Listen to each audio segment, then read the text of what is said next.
جناب احمد پاشا قادری صاحب، اراکین اسمبلی ممتاز احمد خان صاحب، محمد معظم خان صاحب، جعفر حسین معراج صاحب، اتر پردیش سے تشریف لائے مجلس اتحاد المسلمین اتر پردیش کے صدر جناب شوکت صاحب، معزز صدور المعتمدین مجلس اتحاد المسلمین، اراکین مجلس اتحاد المسلمین، عزیزان ملت، بزرگان ملت، میرے غیور نوجوان ساتھیوں، پس پردہ بیٹھ کر سننے والی میری عزتدار ماں اور بہنوں، عزیز دوستوں اور بزرگوں، چند دن میں ماہ رمضان کا آغاز ہونے جا رہا ہے، اور یہ مبارک مہینہ جو انشاءاللہ آپ کو اور ہم کو ملنے والا ہے،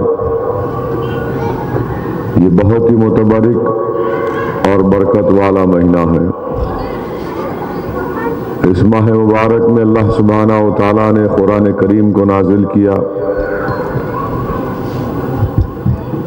اور حدیث شریف میں آیا کہ اللہ کے رسول صلی اللہ علیہ وسلم نے ارشاد فرمایا کہ روزہ ایک ڈھال ہے، اور ڈھال کا کام کیا ہوتا ہے؟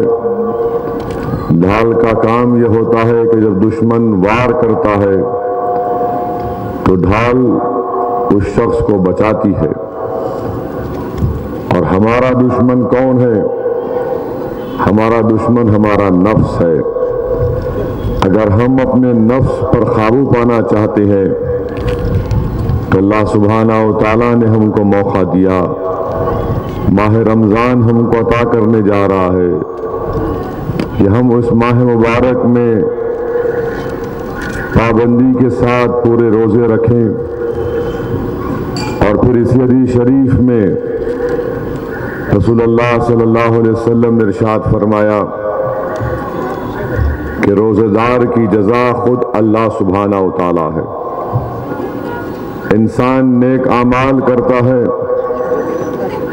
تو اس کی جزا اللہ جنت دیتا ہے، اور جب روزے دار روزہ رکھتا ہے تو اس کو اللہ سبحانہ و تعالیٰ خود اس کو مل جاتا ہے۔ جس کو اللہ مل گیا اس کا مقام اور مرتبہ کیا ہوگا۔ عزیزان ملت اسلامیہ، میرے غیور نوجوان ساتھیوں، میری عزتدار ماں اور بہنوں، 2 ہجری میں روزے فرض کیے گئے، اور آج کی طرح روزے نہیں رکھے جاتے تھے، بلکہ اس زمانے میں یہ حکم تھا کہ اگر کوئی سو جاتا اور سو کے جب اٹھتا تو اس کے بعد وہ کھانا نہیں کھا سکتا تھا۔ یعنی اگر کوئی سو گیا اور اس کے بعد بیدار ہوا تو اس پر شریعت نافذ ہو جاتی۔ حضرت سلامہ بن قیس رضی اللہ تعالیٰ عنہ صحابی رسول ہیں، محنت مزدوری کرتے ہیں، بازار میں جا کر گھر کو آتے ہیں، گھر میں ابھی کھانا پک رہا ہے۔ آپ دن بھر کی محنت مزدوری کے بعد تھک کر سو جاتے ہیں، جب کھانا پک جاتا ہے آپ کو اٹھایا جاتا ہے اور آپ سے کہا جاتا ہے کہ کھانا کھائیے، تو حضرت سلامہ بن قیس رضی اللہ تعالیٰ عنہ کہتے ہیں کہ نہیں، شریعت مجھ پر نافذ ہو چکی ہے، میں کھانا نہیں کھا سکتا۔ صبح اٹھ کر بازار کو جا کر محنت مشقت کرتے ہیں، اور جب رات میں کھانا نہیں کھایا، بھوک اور پیاس کی شدت سے بے ہوش ہو جاتے ہیں۔ جب یہ خبر رسول اللہ صلی اللہ علیہ وسلم کو ملی تو اللہ کے رسول صلی اللہ علیہ وسلم کی آنکھوں سے آنسو رواں ہو گئے۔ اللہ سبحانہ و تعالیٰ نے اپنے حبیب کی آنکھوں میں آنسوں کو دیکھا، اور اللہ نے قرآن کی آیات کو نازل کیا اور ہم کو اس بات کی اجازت دے دی گئی کہ ہم سحری تک کھانا کھا سکتے ہیں۔ یہ حضرت سلامہ بن قیس رضی اللہ تعالیٰ عنہ کا صدقہ ہے کہ آج ہم سحری تک کھانا کھا سکتے ہیں۔ حدیث شریف میں آیا کہ ایک مرتبہ رسول اللہ صلی اللہ علیہ وسلم کے دربار میں ایک صحابی رسول صلی اللہ علیہ وسلم کھڑے ہو گئے اور عرض کیا کہ یا رسول اللہ صلی اللہ علیہ وسلم، مجھ سے رات میں غلطی ہو گئی، مجھ سے عمل زوجیت ہو گیا۔ فاروق اعظم بھی کھڑے ہو گئے اور کہا کہ ہاں رسول اللہ صلی اللہ علیہ وسلم، یہ عمل مجھ سے بھی ہو گیا۔ تو اللہ سبحانہ و تعالیٰ نے امت محمدیہ کے لیے سورہ بقرہ کی آیات کو نازل کیا گیا، جس میں یہ کہا گیا کہ رات میں آپ عمل زوجیت کر سکتے ہیں۔ اللہ سبحانہ و تعالیٰ نے امت محمدیہ کے لیے، رسول اللہ صلی اللہ علیہ وسلم کی امت کے لیے یہ سہولتیں دی ہیں۔ میرے عزیز دوستوں اور بزرگوں، میری عزت دار ماں اور بہنوں، جب ماہ رمضان شروع ہوگا تو حدیث شریف سے ہم کو کیا ملتا ہے، کیا تعلیم دی جاتی ہے کہ جب ماہ رمضان کا آغاز ہوتا ہے تو دن میں روزوں کے ساتھ ہم کو رات میں شب بیداری کرنا ہے، اللہ کی بارگاہ میں گریہ گزاری کرنا ہے اور کثرت سے سخاوت کرنا ہے۔ ہماری امت کی ماں حضرت عائشہ فرماتی ہیں کہ اللہ کے رسول صلی اللہ علیہ وسلم ماہ رمضان میں رات میں کم سوتے تھے اور رات بھر اللہ کی بارگاہ میں نماز پڑھتے اور روتے تھے اور پھر دن میں سخاوت کرتے تھے۔ میرے عزیز دوستوں اور بزرگوں، میں نے علماء اکرام کی زبانوں سے سنا کہ امام اعظم ابو حنیفہ رحمۃ اللہ علیہ ماہ رمضان میں 60 قرآن کریم کی تلاوت تکمیل کرتے تھے۔ دن میں قرآن کو ختم کرتے تھے، رات میں قرآن کو ختم کرتے تھے۔ اور آپ دیکھتے ہوں گے کہ آج بھی دنیا میں ایسے اللہ والے ہیں، جب ماہ رمضان کا آغاز ہوتا ہے تو وہ کسی سے بات بھی نہیں کرتے، بات کرنا یا بالکل کم کر دیتے یا بالکل ختم کر دیتے، اور اپنے آپ کو صرف مسجد سے وابستہ کر لیتے، مصلی سے وابستہ کر لیتے، اس لیے کہ اللہ والے جانتے ہیں کہ اس ماہ مبارک میں ایک فرض کو ادا کرنا 70 فرض کے برابر اس کو ثواب ملتا ہے، اور جب فرض کی تکمیل ہو گئی تو نوافل کی فکر کرتے ہیں، اس لیے کہ رمضان کے مہینے میں نوافل کی عبادت کرنا فرض کے برابر ثواب دیا جاتا ہے۔ میرے عزیز دوستوں اور بزرگوں، حکایت صوفیہ کتاب میں ایک واقعہ لکھا گیا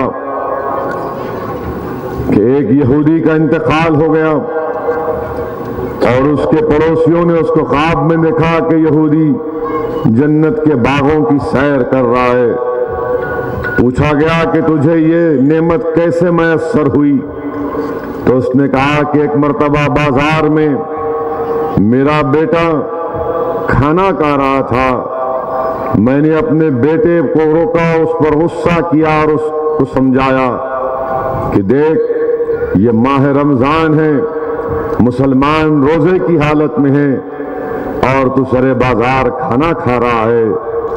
اللہ کو میری یہ ادا بہت پسند آئی اور میں دین محمد مصطفیٰ صلی اللہ علیہ وسلم پر میرا خاتمہ ہوا۔ مرنے سے پہلے مجھے یہ ہدایت ملی اور اللہ نے مجھے کفر سے نجات دے دی۔ میرے عزیز دوستوں اور بزرگوں، یہ ماہ مبارک جو آنے والا ہے، جس میں قرآن کریم کو نازل کیا گیا، تنبۃ الغافلین ایک مشہور کتاب ہے۔ امام ابو لیث رحمۃ اللہ علیہ لکھتے ہیں کہ ایک مرتبہ جنید بغدادی رحمۃ اللہ علیہ مسجد میں جا رہے ہیں تو دیکھتے ہیں کہ ایک شخص بے چینی کے ساتھ مسجد کے سامنے ٹہل رہا ہے۔ جنید بغدادی رحمۃ اللہ علیہ اس کو دیکھ کر پہچان لیتے ہیں اور کہتے ہیں کہ ملعون، تو شیطان ہے، تو یہاں کیوں ٹہل رہا ہے؟ تو کہتا ہے جنید تم نے ہم کو پہچان لیا، میں مسجد کے اندر جانا چاہتا ہوں اور میں جا نہیں پا رہا ہوں اس لیے کہ ایک مسجد میں ایک شخص نماز پڑھ رہا ہے، میں اس کے نماز میں خلل ڈالنا چاہتا ہوں، اس کے خیالات میں وسوسے پیدا کرنا چاہتا ہوں، مگر اس کے بازو جو شخص سو رہا ہے وہ روزے دار ہے اور اس کی سانس مجھے مسجد میں اندر جانے سے روک رہی ہے۔ تو میرے عزیز دوستوں اور بزرگوں، یہ روزے دار کا مقام ہے، اور حدیث شریف میں آیا کہ جب ایک روزے دار کو جہنم کی آگ میں ڈال دیا جائے گا تو جہنم کی آگ اس روزے دار سے بھاگے گی۔ داروغار جہنم آگ سے پوچھے گا کہ تو اس شخص کو کیوں نہیں جلا دیتی؟ تو آگ کہے گی کہ اس کے منہ سے روزے کی وہ آ رہی ہے، روزے دار تھا۔ داروغار جہنم اس شخص سے پوچھے گا کیا تو حالت روزہ میں مرا؟ تو شخص کہے گا کہ ہاں میری موت حالت روزہ میں ہوئی۔ میرے عزیز دوستوں اور بزرگوں، جب ایک روزے دار حالت روزہ میں انتقال کر جاتا ہے تو جہنم کی آگ اس کو نہیں چھوتی۔ اگر آج ہمارے معاشرے میں کوئی شخص، کوئی مسلمان شراب پیتا ہے تو میرے عزیز دوستو، میں اپنے اس بھائی سے کہنا چاہ رہا ہوں کہ میرے بھائی، خدا نہ خواستہ اگر تمہاری موت نشے کی حالت میں ہو جائے گی تو بتاؤ تم آخرت میں کیا جواب دو گے؟ بتاؤ تم آخرت میں کیا جواب دو گے؟ آج رمضان کا مہینہ آنے والا ہے، میں ہمارے بھائیوں سے کہنا چاہ رہا ہوں جن کو یہ بری عادت لگ چکی ہے، توبہ کرو، استغفر اللہ کہو، اللہ سے توبہ کرو، بھیک مانگو کہ اللہ تم کو ہدایت دے، دعا میں مجھے بھی یاد کرو کہ اللہ مجھے بھی ہدایت دے، کہ اللہ ہم کو شیطان کے وسوسوں سے بچائے۔ میرے عزیز دوستوں اور بزرگوں، ایک مرتبہ کسی نے آ کر خواجہ حسن بصری رحمۃ اللہ علیہ سے کہا کہ خواجہ حسن بصری، فلاں شخص نزا کی کیفیت میں ہے، آپ آئیے۔ حضرت خواجہ حسن بصری رحمۃ اللہ علیہ اس کے پاس گئے اور جا کر اس سے کہا کہ کلمہ پڑھ، کلمہ پڑھ، کلمہ پڑھ۔ تو وہ شخص اپنی زبان سے کہا کہ میں اس کلمے سے بیزار، میں نہیں پڑھوں گا، اور اس کے بعد اس کا انتقال ہو گیا۔ خواجہ حسن بصری 2 دن تک روتے رہے اور اسی غم میں تھے کہ خواجہ حسن بصری رحمۃ اللہ علیہ نے اس شخص کو خواب میں دیکھا اور پوچھا، میں تجھ سے کہہ رہا تھا، میں تجھ سے بار بار کہہ رہا تھا کہ کلمہ پڑھ، تو نے کلمہ نہیں پڑھا، بتا کیا وجہ تھی؟ تو شخص نے کہا کہ میں نے اپنی زندگی شراب پینے میں گزار دی تھی، اسی شراب کی وجہ سے میرے الفاظ سے زبان ادا ہو گئے۔ میرے عزیز دوستوں اور بزرگوں، ماہ مبارک آ رہا ہے، وہ ماہ مبارک آ رہا ہے عزیز دوستوں اور بزرگوں۔ حدیث شریف میں آیا کہ جب رمضان کا پہلا دن روزے دار افطاری کرتا ہے تو اللہ سبحانہ و تعالی 10 لاکھ گناہگاروں کو معاف کرتا ہے جو اپنے اعمال کی وجہ سے ان پر جہنم واجب ہو چکی تھی۔ پھر اللہ کی رحمت دیکھو آپ کہ جب شب جمعہ آتا ہے اور جب جمعہ شروع ہوتا ہے، یعنی شب جمعہ سے لے کر جمعہ ختم ہونے تک 24 گھنٹے میں ہر گھڑی میں ماہ رمضان میں اللہ ایسے 10 لاکھ گناہگاروں کو معاف کرتا ہے جو اپنے برے اعمال کی وجہ سے ان پر جہنم واجب ہو چکی تھی۔ اور پھر جب رمضان کا آخری دن آتا ہے تو اللہ رمضان کے شروع دن سے لے کر آخری دن تک جتنے گناہگاروں کو معاف کیا تھا، اللہ اتنے لوگوں کو، گناہوں کو اتنے لوگوں کو معاف کر دے گا۔ میرے عزیز دوستوں اور بزرگوں، جب رمضان شروع ہوتا ہے تو آسمان پر آواز لگانے والا آواز لگاتا ہے کہ ہے کوئی اللہ سے توبہ کرنے والا، توبہ مانگ لے، اللہ تیری توبہ کو قبول کر لے گا۔ آسمان سے آواز لگانے والا آواز لگائے گا کہ اے شریر اپنے شر سے باز آ جا، اللہ سے توبہ کر لے۔ آسمان سے آواز لگانے والا آواز لگائے گا کہ ہے کوئی اللہ کی رضا چاہنے والا تو اللہ اس کو اپنی رضا عطا کر دے گا۔ آسمان پر منادی آواز لگائے گا کہ ہے کوئی جو اللہ سے بھیک مانگے گا تو اللہ اس کو عطا کر دے گا۔ میرے عزیز دوستوں اور بزرگوں، ہم سال کے 11 مہینے اللہ کی رحمت کو تلاش کرتے ہیں۔ کعبۃ اللہ شریف ہم کو کعبے میں بلا کر اللہ کی رحمت کو بانٹتا ہے۔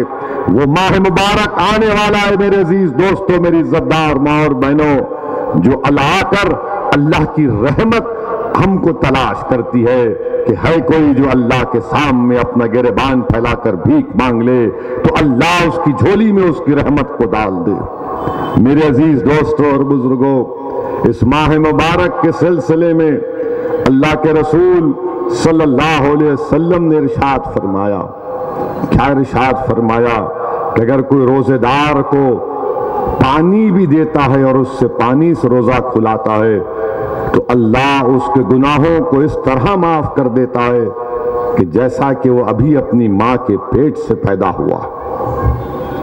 صحابی رسول صلی اللہ علیہ وسلم نے پوچھا، یا رسول اللہ، کیا وہ اس جگہ کے لیے ہے کہ جہاں اگر کوئی سفر میں ہو یا پھر کوئی اپنے گھر میں ہو یا پھر اس جگہ پر ہو جہاں پر پانی میسر نہ ہو؟ رحمت اللہ عالمین صلی اللہ علیہ وسلم نے جواب دے کر ہم کو پیغام دیا کہ اللہ کی رحمت ماہ رمضان میں کیسے جوش میں رہتی ہے۔ رسول اللہ صلی اللہ علیہ وسلم نے فرمایا کہ نہیں، اگر تم دریائے فرات کے کنارے پر بھی بیٹھے ہو اور تم اس دریا سے پانی نکال کر ایک روزدار کو پلاتے ہو تو اللہ اس پانی پلانے والے کے گناہوں کو اس طرح معاف کر دیتا ہے کہ جیسا کہ کوئی ابھی اپنی ماں کے پیٹ سے پیدا ہوا۔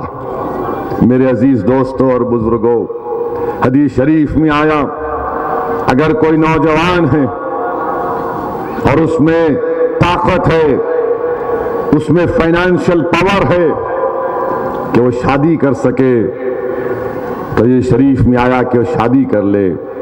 اگر نہیں کر سکتا تو رسول اللہ صلی اللہ علیہ وسلم نے ارشاد فرمایا کہ روزہ رکھو، کیونکہ تمہاری شہوت کنٹرول میں رہے گی، تمہاری شہوت کنٹرول میں رہے گی۔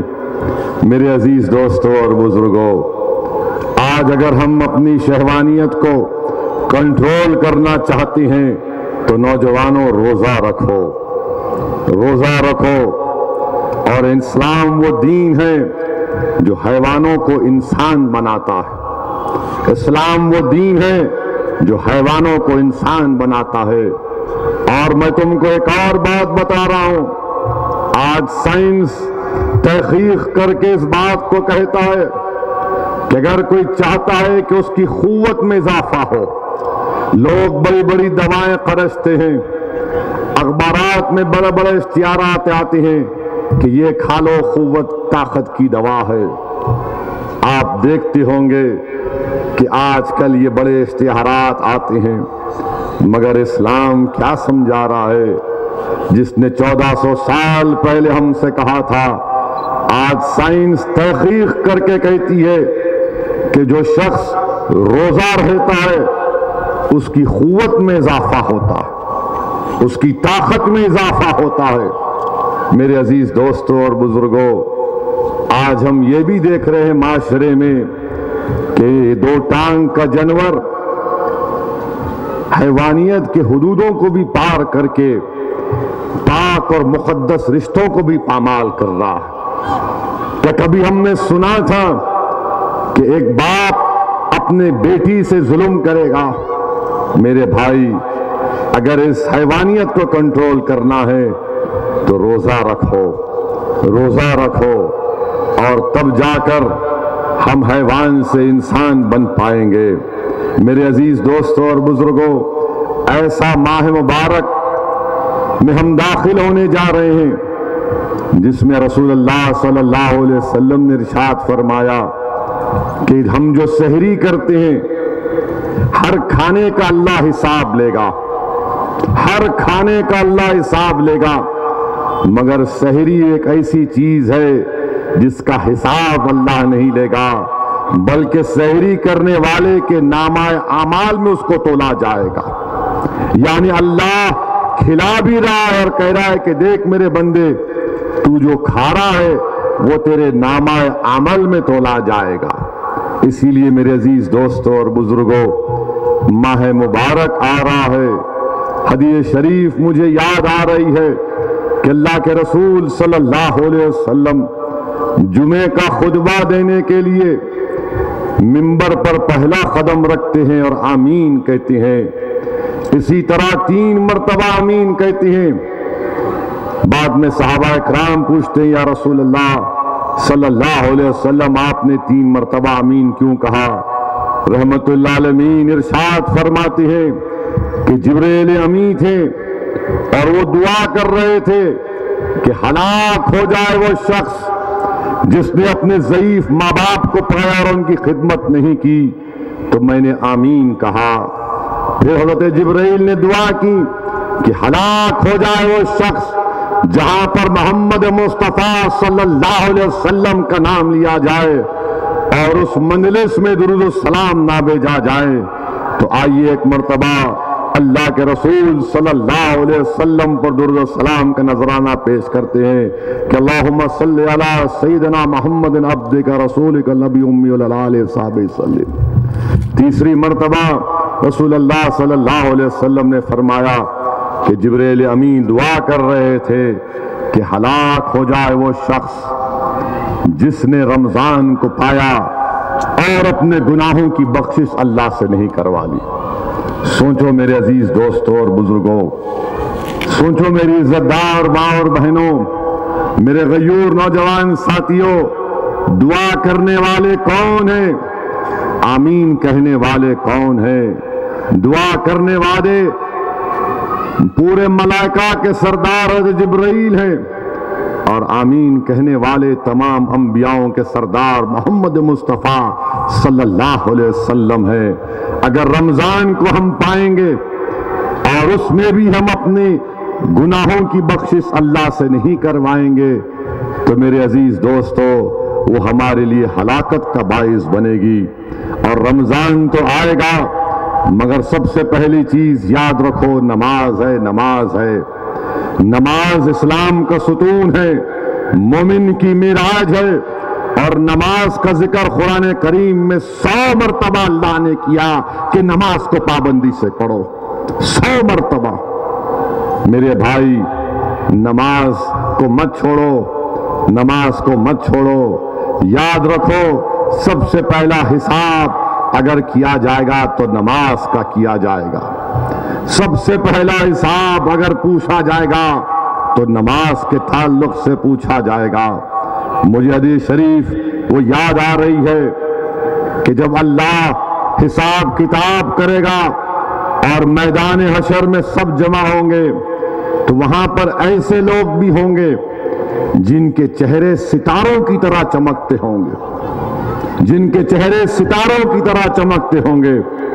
لوگ ان کے پاس جا کر پوچھیں گے کہ بتاؤ تمہارے چہرے آسمان کے ستاروں کی طرح کیوں چمک رہے ہیں؟ تو لوگ ملکہ فرنیچر، معیاری فرنیچر کا دوسرا نام ملکہ فرنیچر، برسہ برس سے آپ کی خدمت کرنے والی شخصیت فاروق اشرف کی پیشکش، معیاری اعلیٰ اور بہترین کوالٹی کا حسب استطاعت بھی جہیز کا مکمل فرنیچر سیٹ 20 سالہ وارنٹی کارڈ کے ساتھ حاصل کیجیے۔ ملکہ فرنیچر، روبرو والٹا ہوٹل مغل پورہ حیدرآباد۔ کہ جب کبھی بھی ہم دنیا میں اذان کو سنتے تھے تم ہر چیز چھوڑ کر وضو کرنا شروع کر دیتے تھے نماز کی تیاری کے لیے۔ اسی میدان میں لوگ دیکھیں گے کہ بعض ایسے لوگ ہوں گے جن کے چہرے چاند کی طرح خوبصورت ہوں گے۔ جب ان سے دریافت کیا جائے گا تو وہ کہیں گے کہ ہم اذان سے پہلے وضو کر لیتے تھے، اسی لیے اللہ نے آج ہم کو عزت سے نوازا۔ پھر اسی حشر کے میدان میں ایسے لوگ بھی ہوں گے جن کے چہرے سورج کی طرح چمکیں گے۔ جب ان سے پوچھا جائے گا یہ کیسے آپ کو مقام ملا تو کہیں گے کہ ہم اپنے گھر سے وضو کر کے مسجد کو چلے جاتے تھے اور مسجد میں بیٹھ کر اذان کو سنتے تھے۔ میرے عزیز دوستوں اور بزرگوں، نماز کی پابندی کرو۔ نوجوانوں، یقیناً مجھے پوری امید ہے کہ انشاءاللہ تعالی جب رمضان کا آغاز ہوگا تو لاکھوں کی تعداد میں نوجوان اپنی مسجدوں کو آباد کریں گے، لاکھوں کی تعداد میں نوجوان تراویح کی نماز میں رہیں گے، لاکھوں کی تعداد میں نوجوان شب بیداری کریں گے۔ مگر میرے عزیز دوستوں اور بزرگوں، یاد رکھو، ہم صرف رمضان کی حد تک مسلمان نہیں ہیں، ہم پر نماز فرض کی گئی ہے، اور حدیث قدسی ہے نوجوانوں، یاد رکھو، حدیث قدسی ہے، رسول اللہ صلی اللہ علیہ وسلم سے روایت ہے کہ اللہ فرماتا ہے کہ جو لوگ 3 چیزوں کو پابندی سے کرتے ہیں وہ میرے ولی ہیں، جو ان کو چھوڑتے ہیں وہ میرے دشمن ہیں۔ رحمت اللہ عالمین نے فرمایا کہ جو لوگ روزہ رہتے ہیں، جو لوگ نماز پڑھتے ہیں اور جو غسل جنابات کرتے ہیں، رسول اللہ صلی اللہ علیہ وسلم حدیث قدسی میں فرماتے ہیں کہ اللہ فرماتا ہے، میرے عزیز دوستوں اور بزرگوں، روزے پورے رہنا ہے، نمازوں کو پہلے نماز کی پابندی کرنا ہے، جو روزے رکھنا ہے، اور جب روزے رکھیں گے تو یاد رکھو نماز اس وقت تک قبول نہیں ہے جب تک کہ تم زکوٰۃ نہیں دو گے۔ اگر تم نہ زکوٰۃ نہیں دو گے اور نماز پڑھو گے تو نماز نہیں قبول ہوگی۔ اسی طرح یاد رکھو، اگر تم اللہ کی فرما برداری کرو گے اور اپنے ماں باپ کی نافرما برداری کرو گے تو تمہاری فرما برداری قبول نہیں ہوگی۔ ماں باپ کی بھی فرما برداری کرنا ہے، اللہ کا بھی حکم بجا لانا ہے۔ اسی لیے خواجہ حسن بصری رحمت اللہ علیہ نے کہا کہ جو لوگ نماز پڑھتے ہیں اور برے عادتوں کو، گناہوں کو نہیں چھوڑتے تو ان کی نمازیں ان کے منہ پر پھینک دی جاتی ہیں، جس طرح ایک گندا کپڑا کسی کے منہ پر پھینک دیا جاتا ہے۔ آئیے میرے عزیز دوستوں اور بزرگوں، رمضان کے ماہ مبارک میں جس کا آغاز ہونے جا رہا ہے، ہم نیت کر کے اٹھیں، اپنے آپ کو، اپنے دل کو کہیں، اپنے نفس کو مخاطب ہو کر کہیں کہ تو نے مجھے بہت بھٹکایا، اب میں اللہ کی غلامی کروں گا، میں اپنے نفس کے بتلائے ہوئے راستے پر زندگی نہیں گزاروں گا۔ رمضان شروع ہونے سے پہلے نوجوانوں ایک نیت کرو کہ اس ماہ مبارک میں میں پورے نمازیں پڑھوں گا، اور پھر انشاءاللہ اس ماہ مبارک کے اختتام کے بعد بھی نماز پڑھتا رہوں گا۔ اسی لیے رسول اللہ صلی اللہ علیہ وسلم نے فرمایا کہ ایک رمضان دوسرے رمضان تک، ایک حج دوسرے حج تک، ایک نماز دوسرے نماز تک گناہوں سے بچاتی ہے، گناہوں کو معاف کرتی ہے، بشرطے کہ گناہ کبیرہ نہ کرے۔ اور پھر میرے عزیز دوستوں اور بزرگوں، آئے دن ہم یہ دیکھتے ہیں کہ شہر حیدرآباد میں آج کل پولیس باباؤں کو پکڑتی ہے۔ میرے پاس دارالسلام میں کئی مرتبہ لوگ آتے ہیں۔ ایک نوجوان اپنے والد کے ساتھ آیا، اس نوجوان نے آ کر مجھ سے کہا کہ ایک 420 بابا نے ہماری بہن کے اوپر کچھ کر دیا۔ میں اس نوجوان کی طرف دیکھا اور کہا، بدراؤ ذرا یہ تو بتاؤ تم نماز پڑھتے کیا؟ وہ نوجوان خاموش ہو گیا۔ میں ان کے والد سے پوچھا کہ بتاؤ آپ کے گھر میں قرآن کی تلاوت ہوتی کیا؟ تو بولے نہیں ہوتی۔ بولا آپ کا بیٹا نماز نہیں پڑھتا، آپ کے گھر میں قرآن کی تلاوت نہیں ہوتی، تو پھر یہ کیسے آپ لوگ یہ 420 بابا کے پاس؟ تو سمجھے، وہ بولے کہ نہیں ہم تو نہیں پڑھتے نا نماز، قرآن نہیں پڑھتے، تو ہم سمجھے چلو ان بابا ہے، بابا کے پاس چلے جائیں گے۔ بابا کے پاس گئے تو بابا بچی کو کچھ ہوا کر دیے۔ میں نے کہا اب کیا کریں گے آپ؟ میں اس نوجوان سے پوچھا تم کیا کرو گے؟ بولا نہیں ہم کیا کرنا، آپ کو کرنا ہے۔ میں اس سے نوجوان سے کہا ایک کام کر، اگر تجھے اپنی عزت پیاری ہے تو اس بابا کے گھر میں گھس، 2 جوتے مار پکڑ کے اس بابا کو اور اپنی بہن کو پکڑ کے لا۔ تو بولا ارے میں کیسا کروں گا، یہ میرے سے نہیں ہوتا۔ ملا تمہارے بال کا جو فیشن ہے، جو تمہارے جس طریقے سے تم نے اپنے بال کٹائے اس میں کتنا خرچہ کرتے؟ تو مسکرا کر بولا آج کل یہ سٹائل ہے اسد بھائی، 800 روپے خرچہ کرتا ہوں بال کٹانے میں۔ میں بولا 800 روپے بال کٹا رہا ہے اور اپنی بہن کے لیے 8 تماچے مارنے کو تو تیار نہیں۔ میرے بھائی یاد رکھو، اگر ماں باپ خود مثال نہیں بنیں گے اولاد کے سامنے تو اولاد کبھی مجاہد نہیں بنے گی، اولاد کبھی بہادر نہیں بنے گی، اولاد کبھی متقی نہیں بنے گی، اولاد کبھی دین کی سربلندی کے لیے اپنے آپ کو پیش کرنے کو تیار نہیں ہوگی۔ اللہ نے اگر تم کو دولت دی ہے تو اس دولت کا صحیح استعمال کرو۔ اللہ نے تم کو دولت دی ہے تو گھر میں ایک ماحول پیدا کرو، دیندار ماحول پیدا کرو۔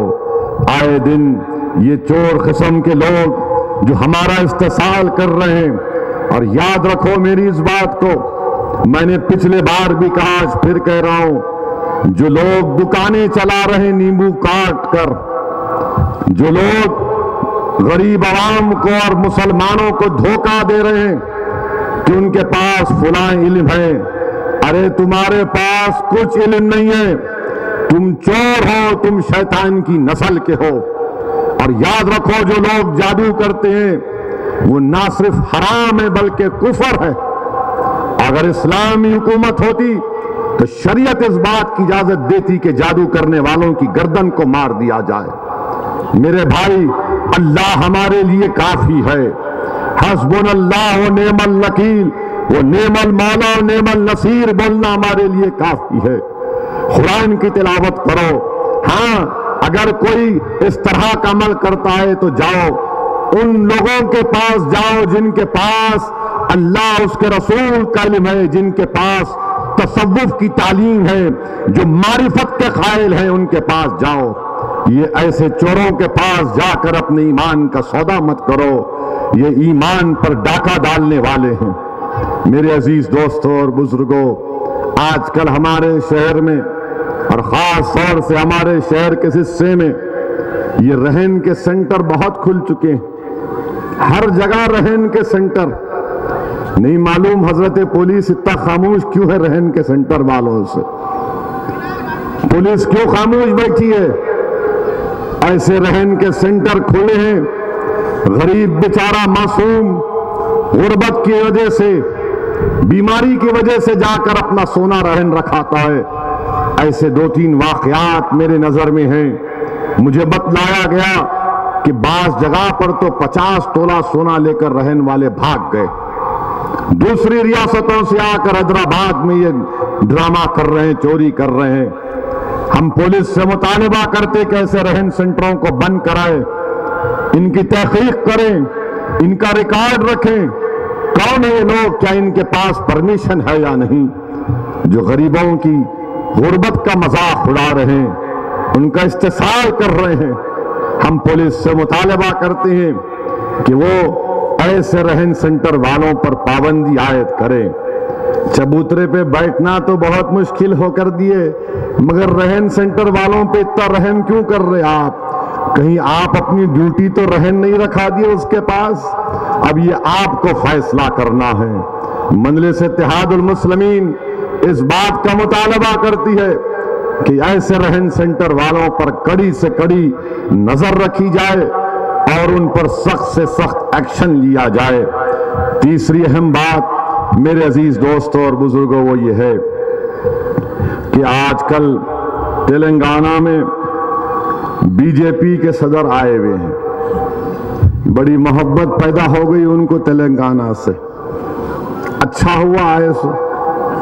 میں بار بار بولتا تھا چیف منسٹر کو، دیکھو یہ آ رہے ہیں، دیکھو یہ ایسا کریں گے۔ نلگنڈے کو گئے بی جے پی کے صدر صاحب اور خود چیف منسٹر کہہ رہے ہیں کہ جس دلت کے گھر میں بیٹھ کر کھانا کھائے وہ کسی ریڈی صاحب بنا کے کھانا لے کے آئے. کیا محبت ہے پیارے. دلت کے گھر میں کھانا تم اپنے باہر سے پکا کر لاتے ہو. واہ کیا امبیڈکر سے محبت ہے تم لوگوں کو.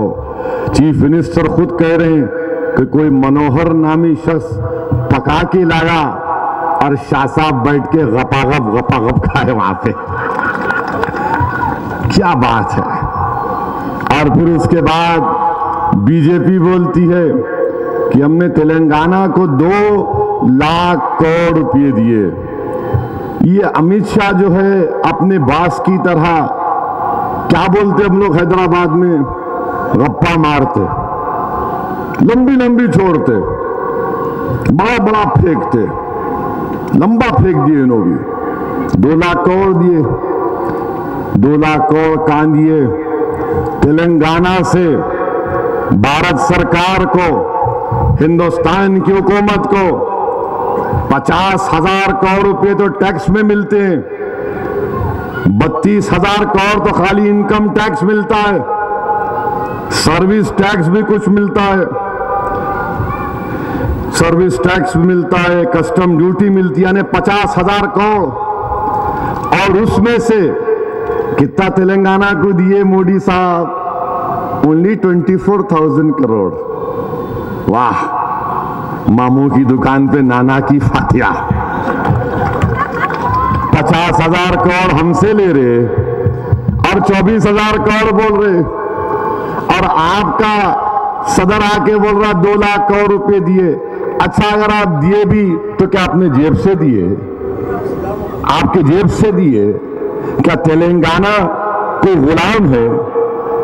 کیا فیڈرل سٹرکچر میں تلنگانہ کوئی اختیار نہیں ہے کہ اس کو پیسے ملے؟ دیے. ارے کیا ہم کے بھکاری ہے؟ ملنا چاہیے. کانسٹیٹیوشن رائٹ ہے ہمارا, دستوری حق ہے ہم کو ملنا. 2 لاکھ نہیں بلکہ 10 لاکھ کروڑ دینا پڑے گا تم کو تلنگانہ میں انشاءاللہ تعالی. اور پھر دیے. کیا دیے؟ کبھی ہائی کورٹ تو بناؤ تلنگانہ کی. علیحدہ ہائی کورٹ کیوں نہیں بناتے؟ بولے ہیں بنا رہے. اب آئے ہیں, آ کر خواب دیکھ رہے ہیں کہ نہیں تلنگانہ میں ہم بی جے پی کو اٹھائیں گے. میں موڈی صاحب کو بول رہا ہوں, مسٹر موڈی اور مسٹر شاہ, آپ لکھ کے رکھ لو میری اس بات کو. انشاءاللہ تعالی سکندرآباد کی پارلیمنٹ کی سیٹ تم کو ہرا کر بتائیں گے. یہ شہر حیدرآباد کی عوام تم کو بتائے گی. تم کو گوشہ محل میں تمہاری ضمانت ضبط کروا کے بتائیں گے انشاءاللہ تعالی. امبر پیٹ بھی ہارو گے, مشیرآباد بھی ہارو گے, خیرتآباد بھی ہارو گے, اپل بھی ہارو گے. تلنگانہ میں تم کو بہت بڑی ناکامی ملے گی انشاءاللہ تعالی. حیدرآباد لڑیں گے. کون لڑیں گے؟ آؤ ویلکم. وینکیا نائیڈو آج تقریر کرے, میڈیا والے بول رہے, بہت بولے. ہاں وینکیا نائیڈو کو بہت تکلیف ہے. سالار کے خلاف لڑے تھے, لڑے تھے سالار کے خلاف, اور سمجھے تھے کہ جب انتشار کی ذرا کیفیت تھی 1996 میں, وینکیا نائیڈو سمجھے میں جیت جاؤں گا 2 کی لڑائی میں. مگر یہ سرزمین دکن کے غیور لوگوں نے کہا کہ جس نے شر پیدا کیا ہم اس شر کا شکار نہیں ہوں گے بلکہ متحد ہوئے, طاقت کا مظاہرہ کیا اور مرحوم قائد کو کامیاب کیا. آج حیدرآباد کی پارلیمنٹ کی سیٹ پر بڑی للچائی نظر لگا کر بیٹھے ہیں کہ حیدرآباد کی سیٹ سے مجلس کی کامیابی کو روکا جائے. ہاں میں جانتا ہوں, اس لیے کہ ہندوستان کی لوک سبھا میں اگر چند آوازیں اٹھتی ہیں وقت کے فرعون کے خلاف تو سرزمین دکن کے غیور لوگوں کی آواز کے روپ میں مجلس اتحاد المسلمین ظالموں کے سامنے انصاف کا مطالبہ کرتی ہے تو مجلس اتحاد المسلمین ہے. اقلیتوں کے حقوق کے لیے لڑتی ہے تو مجلس اتحاد المسلمین ہے. ملت مظلومہ کے انصاف کے لیے کوئی آواز اٹھاتی ہے تو پارلیمنٹ میں مجلس اتحاد المسلمین ہے، سرزمین دکن کے گنگا جمنی تہذیب کی حفاظت کی اگر کوئی آواز اٹھاتی ہے، اس کا تحفظ اگر کوئی کرتی ہے تو مجلس اتحاد المسلمین کرتی ہے۔ دلتوں کے ظلم کے خلاف اگر آواز اٹھاتی ہے مودی کی آنکھ میں آنکھ ڈال کر تو مجلس اتحاد المسلمین ہے۔ آج حیدرآباد کو آئے، ویلکم۔ میں تو کہوں گا شاہ صاحب آپ خود قسمت آزما لو، تم اور میں مقابلہ کر لیں گے حیدرآباد سے، دیکھ لیں گے کیا ہوتا۔ کیوں تم کسی اور کو تیار کر رہے، آپ آ جاؤ، میں تیار ہوں۔ حیدرآباد کی سیٹ جیتیں گے، یہ کیا کوئی کیک ہے آ کے کھا لیں گے؟ برسوں ہم نے محنت کی یہاں پر، آج اگر اسد الدین اویسی یہاں پر کھڑا ہے تو ہمارے بزرگوں کی محنت اور قربانیوں کے نتیجے میں کھڑا ہے۔ اگر آج یہ اراکین اسمبلی یہاں پر بیٹھے ہیں تو ان مجلس کے جیالوں کی محنتوں کی وجہ سے بیٹھے ہیں، جنہوں نے اس پرآشوب دور میں اپنے سیاسی سفر کا آغاز کیا جب مجلس کے پاس کچھ نہیں تھا، نہ طاقت تھی، نہ عزت تھی، نہ دولت تھی۔ یہ انہی بزرگوں کی قربانیوں کی وجہ سے آج مجلس یہاں تک پہنچی ہے۔ میں سلام کرتا ہوں ان تمام مجلس کے مرحوم قائدین کو، اراکین کو، جن کی محنت اور جستجو کی بنا پر ہم یہاں پر کھڑے ہیں۔ میں سلام کرتا ہوں، دعا کرتا ہوں اللہ سے ان کی مغفرت کے لیے کہ انہوں نے اپنی زندگی کا قیمتی وقت اس جماعت کے لیے لگایا۔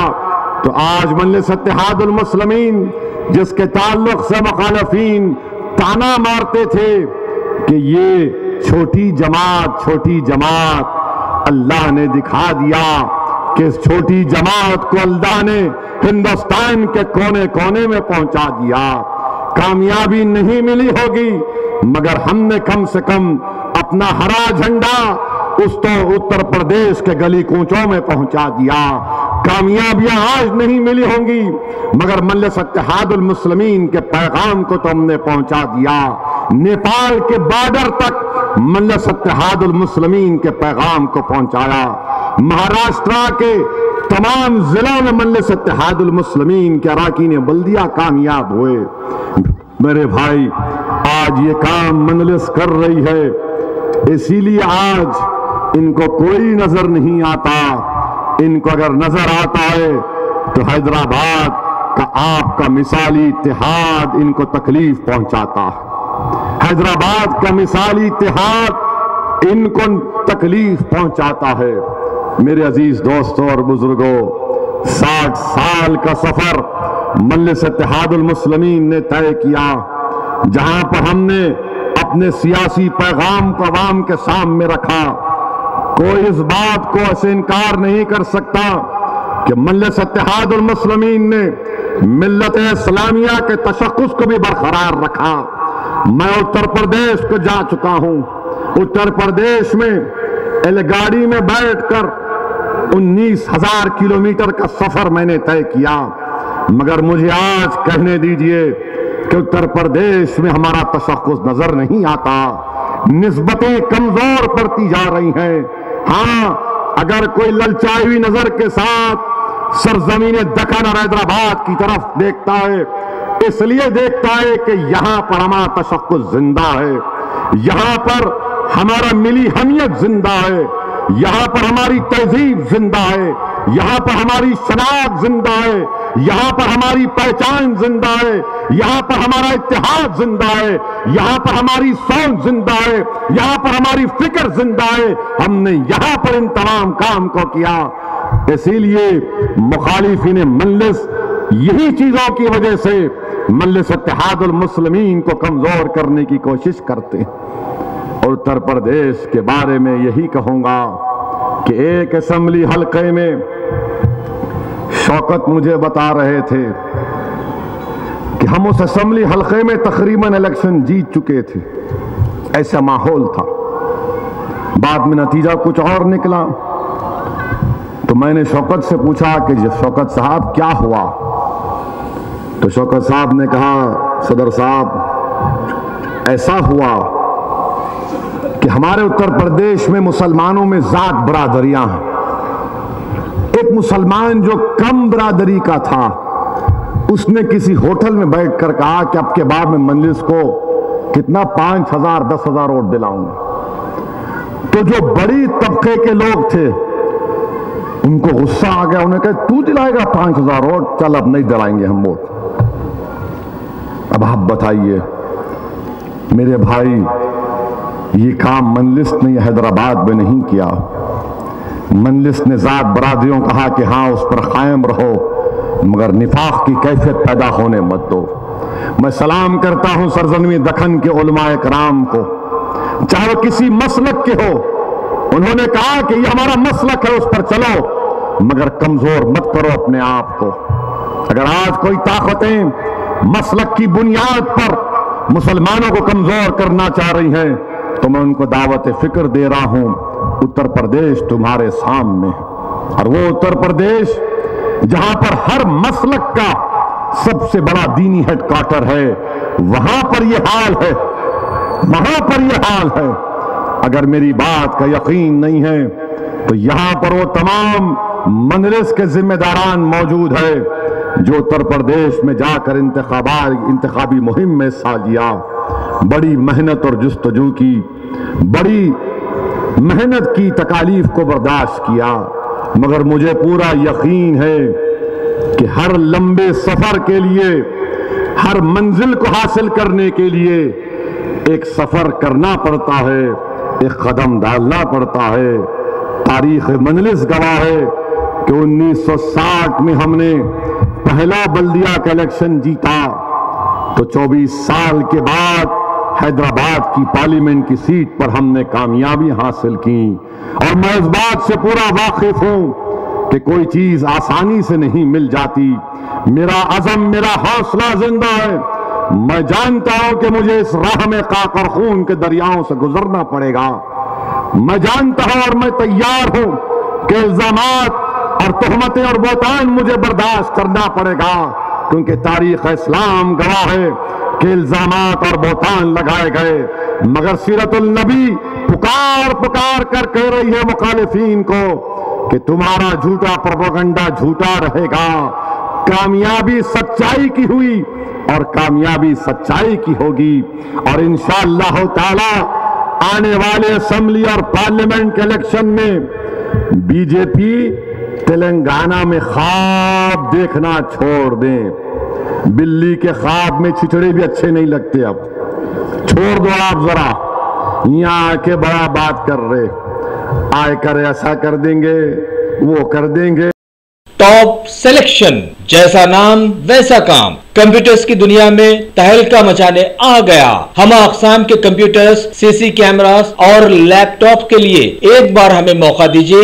اسکول اور کالجز کے لیے خصوصی ڈسکاؤنٹس لے جائیے۔ ملے پلی ریان ہوٹل کے بازو، شہر حیدرآباد کا جگمگاتا نام ٹاپ سلیکشن، پروپرائٹر سید راشد۔ ارے بابو، بڑے بڑے آ کے چلے گئے، بڑے بڑے طوفان اٹھے تو ہم نے کہا وہ طوفان وہاں تک، وہ طوفان پل کراس نہیں کرتا، وہ طوفان انشاءاللہ تعالی ہمارے گلی کوچوں میں 2014 میں ہم نے آنے نہیں دیا۔ میرے عزیز دوستوں اور بزرگوں، 3 سال کا جشن منا رہے ہیں، 3 سال کی تکمیل کا جشن منا رہے ہیں۔ کس بات کا جشن منا رہے ہیں بی جے پی والوں؟ سہارنپور میں دلتوں کو مارا گیا، سہارنپور میں دلتوں کے گھروں کو جلایا گیا، سہارنپور میں ایک دلت کی جان لے لی گئی، اور دلت پکار پکار کر کہہ رہے ہیں کہ اتر پردیش کی سرکار ٹھاکروں کا ساتھ دے رہی ہے، دلتوں کا ساتھ نہیں دے رہی ہے۔ کس 3 سال کا جشن منا رہے ہیں کہ تمہارے 3 سال میں 2012 میں پیٹرول کی قیمت 70 روپے لیٹر تھی، اور بین الاقوامی سطح پر آئل کی قیمت $110 پر ایک بیرل تھا۔ 2017 میں آئل کی قیمت ایک بیرل آئل کی قیمت $50 ہے، 2012 میں 110 تھی،